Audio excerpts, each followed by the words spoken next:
Eu fui ao meu primeiro show de rock em 2002. Foi um show da banda Capital Inicial. Foi uma noite única na cidade de Londrina, onde eu e meu amigo Diego vimos uma arquibancada lotada com isqueiros acesos enquanto a banda cantava Fogo.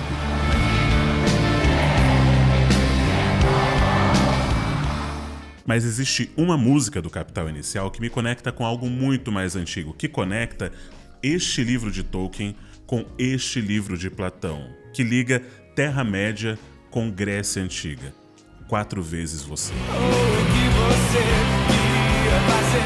E esse é um dos dilemas filosóficos mais antigos, já debatido na literatura e no cinema diversas vezes e de diversas formas.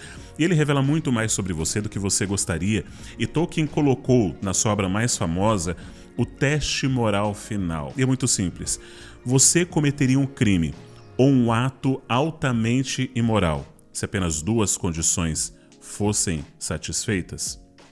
A gente já vai entender um pouco melhor sobre isso. Como eu falei, na literatura esse assunto já foi debatido diversas vezes. Pensa em Crime e Castigo de Dostoiévski, onde um homem comete um crime terrível, mas ele sai impune e é beneficiado com esse crime, mas a culpa o consome. Pensa em Tolkien, uma das mentes mais geniais da literatura. Um homem que criou um mundo, uma nova língua e influenciou milhões de pessoas ao redor do mundo e principalmente criou Boromir. Eu sei, Boromir não é o maior herói do Senhor dos Anéis. Ele tentou roubar o anel de Frodo e o atacou. Ele era invejoso e um tanto quanto ganancioso, mas Boromir sou eu. E Tolkien criou Boromir por causa deste livro, A República de Platão. Platão escreveu seu livro mais famoso, A República, onde descreve esse debate entre Glauco e Sócrates. E no livro, Glauco conta essa história para Sócrates, a história do Anel de Giges. Havia um simples pastor no reino de Lídia chamado Giges. Certo dia, após uma tempestade, um terremoto, ele descobriu uma fenda aberta no solo enquanto cuidava do seu rebanho. Curioso, desceu pela abertura e encontrou um cavalo de bronze e dentro dele um cadáver colossal, aparentemente de um antigo guerreiro, que usava um anel dourado em um de seus dedos. Giges removeu o anel do dedo do cadáver e o levou consigo. Mais tarde ele percebeu algo extraordinário. Aquele anel tinha o poder de torná-lo invisível. Compreendendo o poder que tinha nas suas mãos, Giges começou a usar o anel para satisfazer seus desejos mais egoístas e imorais. Ele foi até o palácio do rei e, usando a invisibilidade, seduziu a rainha e conspirou com ela para assassinar o rei. Assim, tomou o trono para si, tornando-se o novo governante de Lídia. A história parece familiar, não é? Porque ela é uma das inspirações por trás da história de Tolkien. Agora, histórias são poderosas e Tolkien e Platão sabiam disso. O que Glauco estava querendo contar através dessa história era sobre como ele percebia a moral humana. Para ele, a moral humana era uma construção social. Você não é naturalmente moral. Você finge ser uma pessoa moral. Ou seja, para Glauco, a sua moral é uma mentira. Porque ele acreditava que se 2 condições fossem satisfeitas, qualquer ser humano, por mais nobre que fosse essa pessoa, qualquer ser humano cometeria um crime ou um ato imoral se essas 2 condições fossem satisfeitas. Quais são essas condições? Pense bem, se você cometesse um crime ou um ato imoral, roubar, matar, adulterar, qualquer uma dessas coisas, se você pudesse fazer isso com a garantia, a certeza de que você sairia impune, primeira condição. Segunda condição, de que você se beneficiaria, você faria isso? Pense bem, você cometeria um crime ou um ato imoral, roubar, matar, adulterar, trair alguém, mentir, qualquer ato imoral. Se você se beneficia desse ato imoral e ao mesmo tempo ninguém jamais descobre esse ato imoral, você faria isso? Para Glauco, essa era a prova final que mostrava que todo ser humano pode ser completamente imoral. Ele está querendo dizer que se você tivesse o anel de Giges, você faria provavelmente igual a Giges. Não necessariamente você faria o desejo de Giges, que era pegar a mulher do rei e pegar o reino, mas talvez você tivesse outros desejos que você satisfaria através desse poder. Ou seja, o que você faz quando ninguém te vê fazendo, ou o que você queria fazer se ninguém pudesse te ver. Essa música do Capital Inicial fala sobre diversas pessoas, personagens que fazem coisas escondidas, coisas que não fazem à luz do dia porque apenas têm medo do julgamento moral que virá. Ou seja, são pessoas com atitudes e comportamentos imorais, mas que não revelam tais comportamentos imorais à luz do dia simplesmente pelo controle social que existe, porque seriam julgadas e condenadas. Mas se não existisse julgamento e condenação, se essas pessoas apenas se beneficiassem das coisas que fazem escondidas, elas não fariam escondidas, elas mostrariam para todo mundo. É claro que isso te lembra de alguém? A gente está falando de Gollum aqui. Ele era o Sméagol, um hobbit, uma criatura aparentemente amável e tranquila, até que, durante uma pescaria com seu amigo, ele encontra o anel. Ou melhor dizendo, o anel o encontra. E imediatamente a corrupção toma conta do seu coração, ele mata seu melhor amigo. A partir de então, ele passa a viver nas sombras, consumido pelo poder que, bem como explica Gandalf, fez com que ele tivesse muita longevidade, mas ao mesmo tempo uma vida miserável. Por quê? Porque no debate entre Sócrates e Glauco, Tolkien tendia a concordar mais com Sócrates. Para Sócrates, o que Glauco estava falando era uma besteira, porque a verdade era absoluta, a moral era absoluta, conhecida pelos deuses e respeitada pelos homens não apenas por conta da punição, mas por um reconhecimento de que desrespeitar a moral leva a uma vida de miséria, desordem e caos. Como católico fervoroso, Tolkien acreditava que a alma humana é naturalmente corrompida, mas que a graça divina dá ao homem a possibilidade de viver uma vida moral e justa, apesar de imperfeita.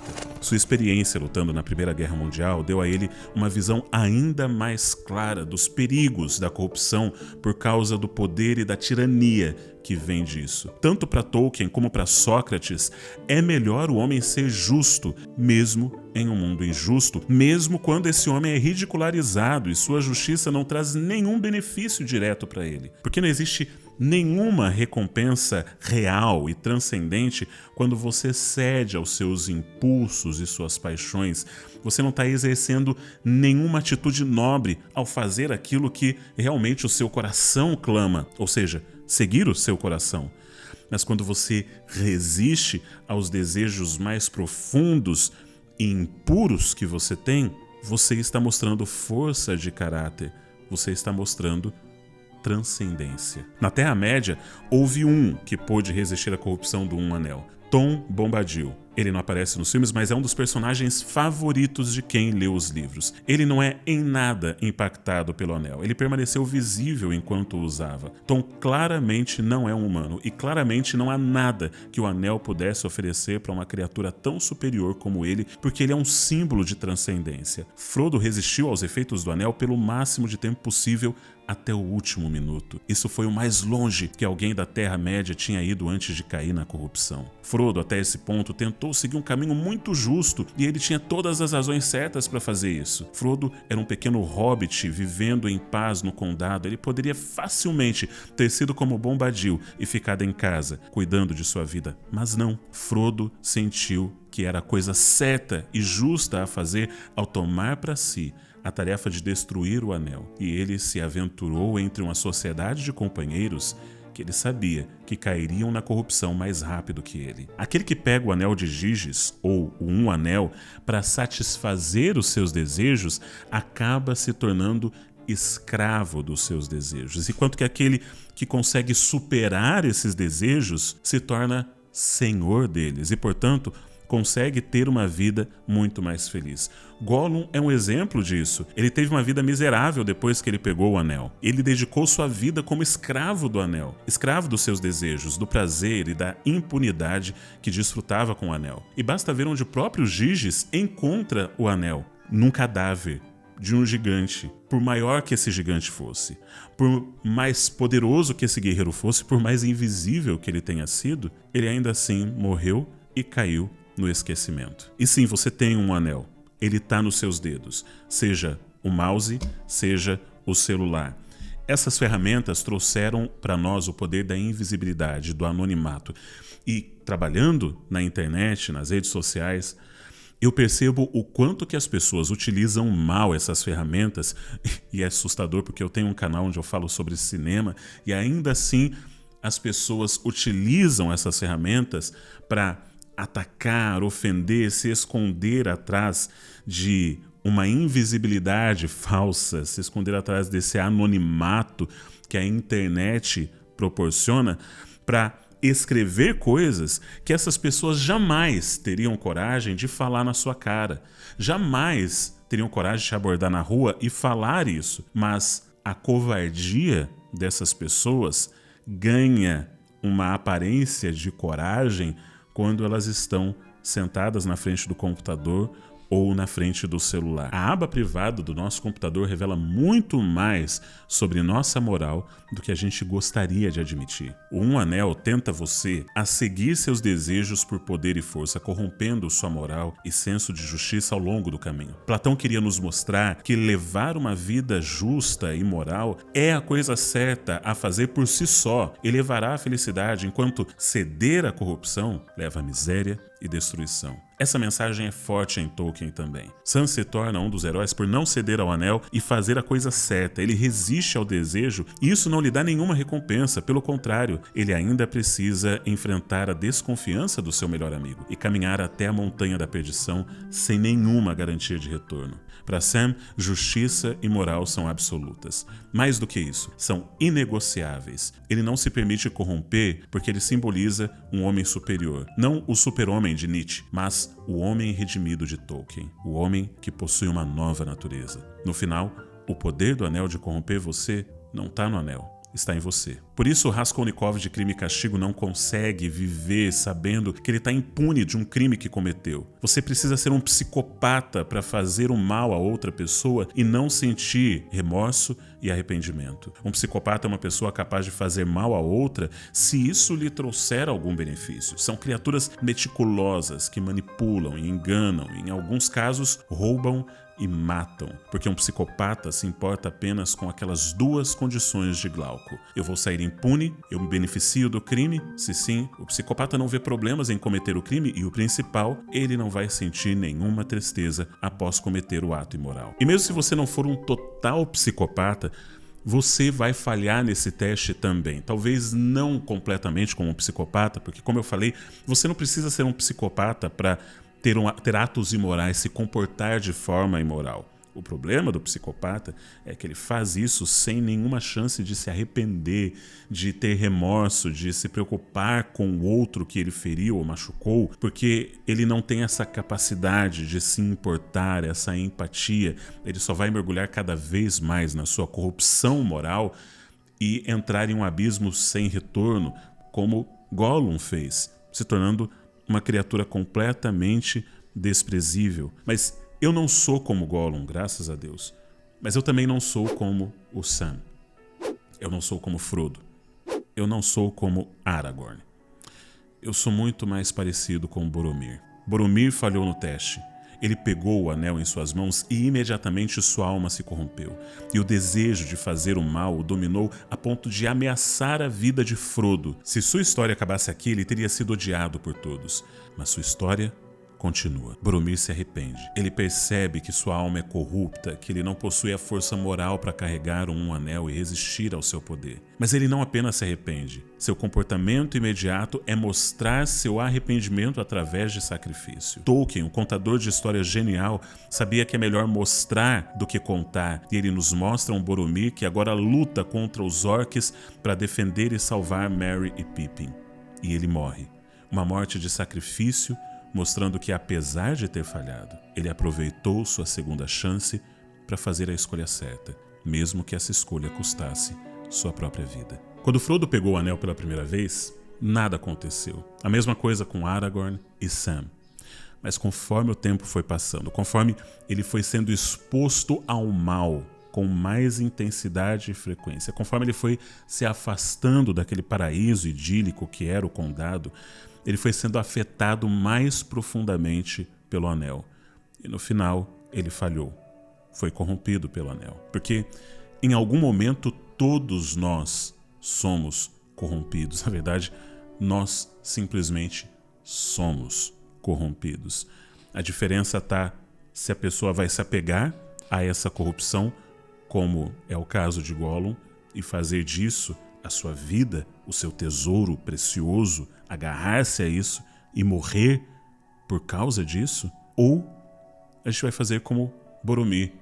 A gente vai reconhecer o erro, se arrepender e viver, mesmo que sejam os últimos segundos da nossa vida, de forma heróica, fazendo a escolha certa. Por isso que Aragorn, naquele momento, quando Boromir está morrendo, não trata baseando-se no seu pior erro, mas o trata como o herói que ele foi nos últimos momentos da sua vida. Eu acredito que Tolkien estava nos ensinando sobre a maior necessidade do mundo. O mundo precisa de homens. Homens que não se comprem nem se vendam. Homens que no íntimo da alma sejam verdadeiros e honestos. Homens que não temam chamar o pecado pelo seu nome exato. Homens cuja consciência seja tão fiel ao dever como a bússola o é ao polo. Homens que permaneçam firmes pelo que é reto, ainda que caiam os céus. Elrond de Falvenda convocou uma reunião. Não disse o motivo, mas imagino o seu propósito. Todo mundo tentará obtê-la. Homens, anões, magos, não podemos permitir que isso aconteça.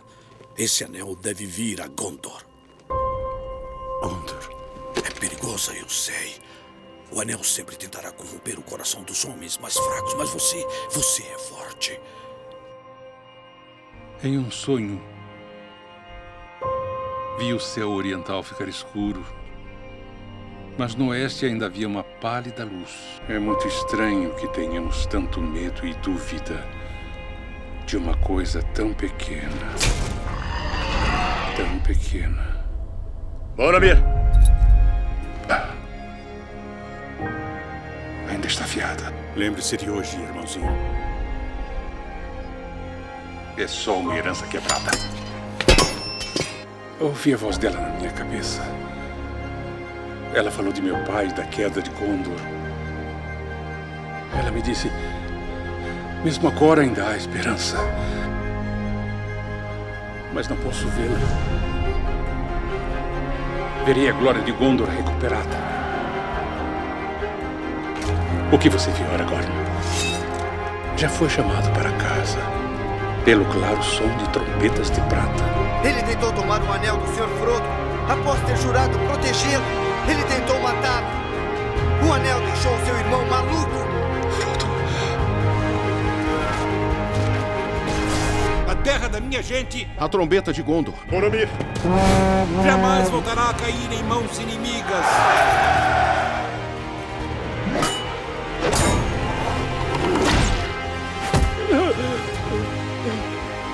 Perdoe-me. Eu fracassei. Não, Boromir. Lutou com bravura. Manteve sua honra. Os senhores de Gondor já retornaram. O mundo dos homens cairá. E a escuridão pairará sobre tudo. Mas eu juro que não deixarei que a Cidade Branca caia. E nem nosso povo cair. Nosso povo, eu teria seguido meu irmão. Meu capitão. Meu rei.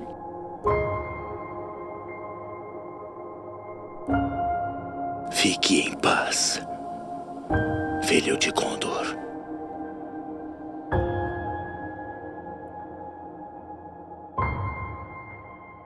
Se você gostou desse vídeo, se inscreva nesse canal. Sua inscrição é muito importante. Cerca de 60% das pessoas que assistem meus vídeos não são inscritas nesse canal. Com sua inscrição, o YouTube recomenda para mais pessoas meus vídeos e assim eu poderei criar cada vez mais conteúdos de qualidade para o YouTube. Um forte abraço e arrivederci.